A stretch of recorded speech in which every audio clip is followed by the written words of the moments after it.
Donald Trump affirme avoir parlé avec les dirigeants du Cambodge et de la Thaïlande. Donald Trump a annoncé avoir eu des discussions avec les dirigeants thaïlandais et cambodgiens, samedi 26 juillet, au sujet du conflit en cours à la frontière entre les deux pays. Ces derniers tentent de parvenir à un cessez-le-feu immédiat, après plusieurs jours de violents affrontements. En déplacement privé sur ses terrains de golf en Écosse, l'ancien président américain a publié sur Truth Social que les deux nations ont convenu de se rencontrer immédiatement pour établir un cessez-le-feu, à terme, la paix.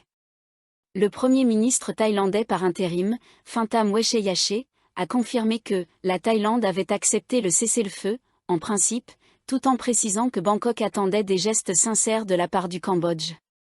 Depuis le début des hostilités, le 24 juillet, au moins 33 personnes soldats et civils ont perdu la vie, et des milliers de personnes ont été déplacées des deux côtés de la frontière.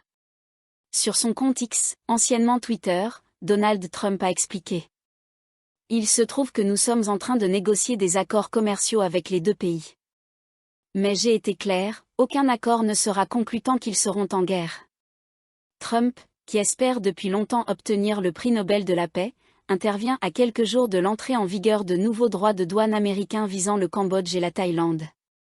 En effet, à partir du 1er août, les entreprises américaines devront s'acquitter d'une taxe de 36% sur les importations en provenance de ces deux pays, sauf si un accord est trouvé d'ici là. Le rôle de Donald Trump dans cette médiation reste flou, d'autant que le ministre thaïlandais des Affaires étrangères, Maris Sangiampongsa, affirmait encore hier. Pour l'instant, nous n'avons pas besoin de médiation extérieure. Le Premier ministre malaisien, Anwar Ibrahim, s'était pourtant dit prêt à jouer un rôle de facilitateur dans les négociations. Plus tôt dans la journée de samedi, le Cambodge avait appelé unilatéralement à un cessez-le-feu immédiat, plaidant pour une résolution pacifique du conflit. Après une partie de golf dans son luxueux complexe écossais de Thornbury, Trump a affirmé s'être entretenu avec le Premier ministre cambodgien un Manet, puis, un peu plus tard, avec le Premier ministre thaïlandais par intérim. Sur X, il a résumé la situation ainsi. Les deux pays veulent un cessez-le-feu immédiat et la paix. Je vais transmettre ce message. Le cessez-le-feu, la paix et la prospérité semblent naturels après avoir parlé aux deux parties. On verra bientôt. Il a également comparé la situation au conflit entre l'Inde et le Pakistan, qu'il dit avoir contribué à apaiser par le passé. J'essaie de simplifier une situation complexe. Beaucoup de morts pour rien. Enfin, Trump a conclu. Une fois la paix rétablie, je me réjouis de finaliser nos accords commerciaux avec la Thaïlande et le Cambodge. Un conflit frontalier ancien qui refait surface. Les autorités thaïlandaises et cambodgiennes se rejettent la responsabilité des hostilités. Bangkok accuse Phnom Penh d'avoir utilisé des drones pour espionner ses troupes près de la frontière. Le Cambodge, de son côté, accuse l'armée thaïlandaise d'avoir violé un accord en avançant vers un temple hindou khmer, zone historiquement sensible. Ce différend frontalier remonte à plus d'un siècle, à l'époque du tracé des frontières post-coloniales après la domination française sur le Cambodge. Mais selon certains analystes, les combats qui ont éclaté le 28 mai pourraient avoir été provoqués par le gouvernement cambodgien dans le but de protéger ses centres d'appel, une industrie florissante menacée par les restrictions commerciales américaines. Thaïlande, alerte contre la haine en ligne et les violences visant les Cambodgiens. Face à la montée des tensions frontalières, le gouvernement thaïlandais met en garde contre la xénophobie et les actes de violence visant les travailleurs cambodgiens. Les autorités appellent au calme et à la responsabilité, en particulier sur les réseaux sociaux. Les affrontements récents entre l'armée thaïlandaise et cambodgienne ne doivent en aucun cas servir de prétexte à des comportements haineux ou discriminatoires, a déclaré Anukul Pruksanusak, porte-parole adjoint du gouvernement. Nous exhortons les citoyens à garder leur sang-froid, à faire preuve de discernement et à ne pas laisser les émotions dominer la raison, a-t-il insisté. Les civils cambodgiens présents sur notre sol ne sont pas impliqués dans ce conflit. Selon Anukul, des contenus préoccupants ont récemment circulé en ligne, montrant des jeunes Thaïlandais agressant ou pourchassant des travailleurs cambodgiens.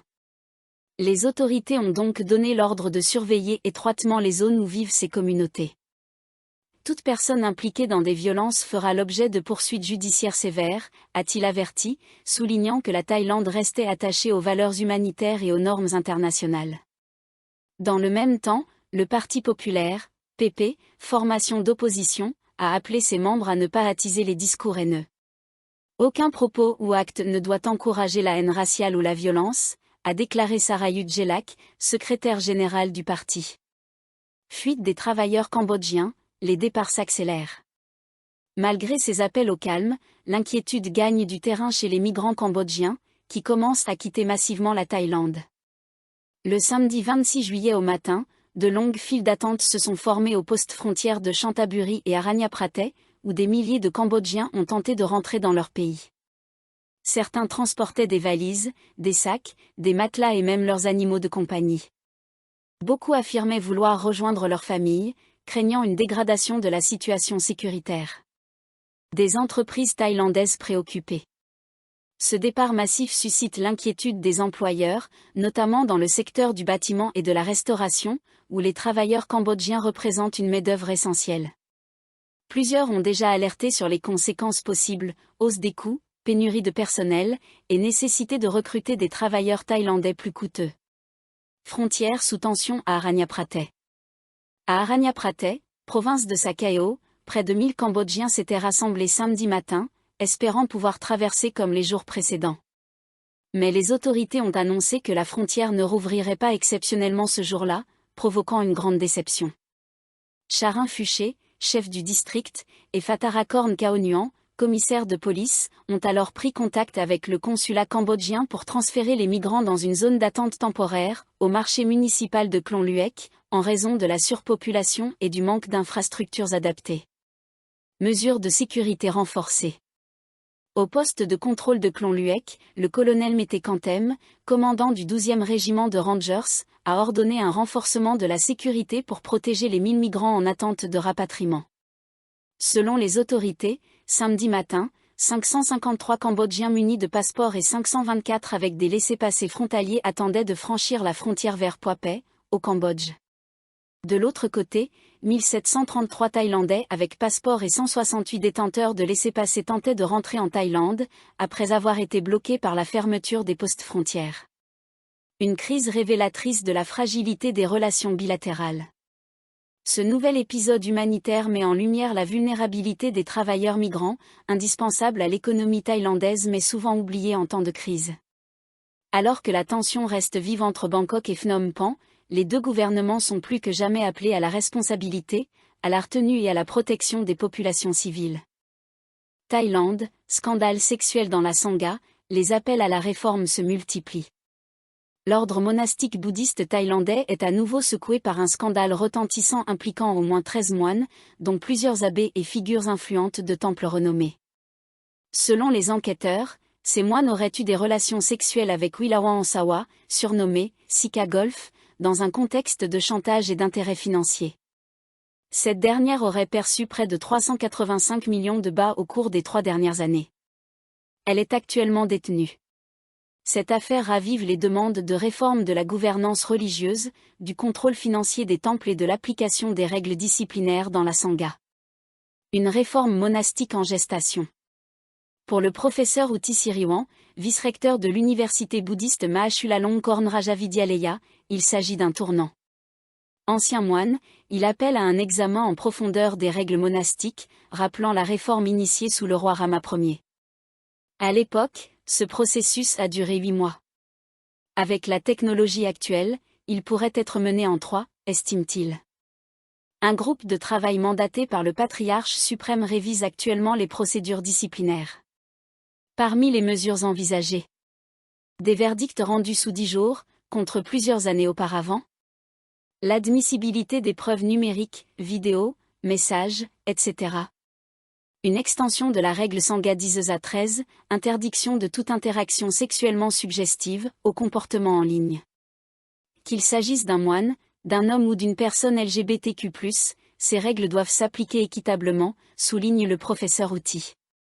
Sur le plan financier, à partir du 1er octobre, les temples ne pourront plus conserver plus de 100 000 bahts en liquide. Des normes comptables strictes seront appliquées uniformément, y compris aux petits temples ruraux.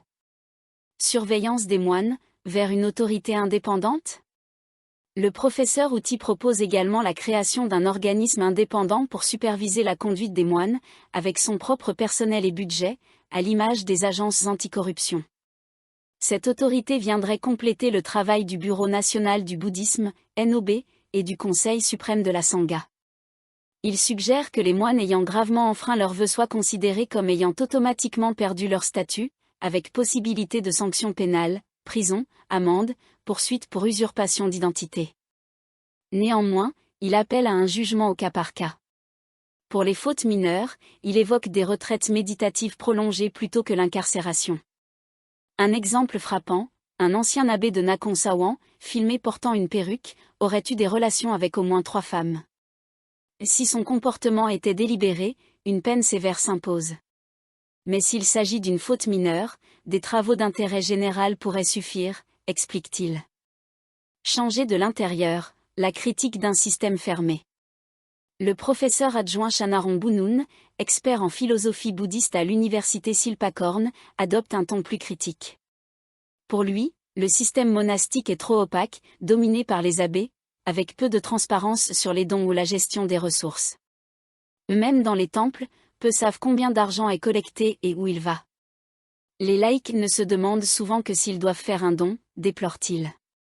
Il plaide pour davantage d'implication des communautés locales, estimant qu'il est possible de réformer sans multiplier les lois. On ne réglera pas une crise spirituelle uniquement avec des textes législatifs, dit-il.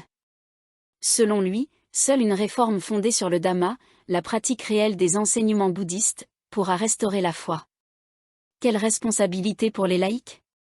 Interrogé sur la responsabilité des personnes non religieuses impliquées, Chanaron répond. Les actes sexuels consensuels entre un moine et une laïque ne relèvent pas forcément du pénal. Si un moine viole ses vœux, il doit quitter la robe. La faute lui incombe. Il appelle à faire preuve de discernement, le droit civil peut s'appliquer en cas de chantage ou de coercition, pas dans tous les cas.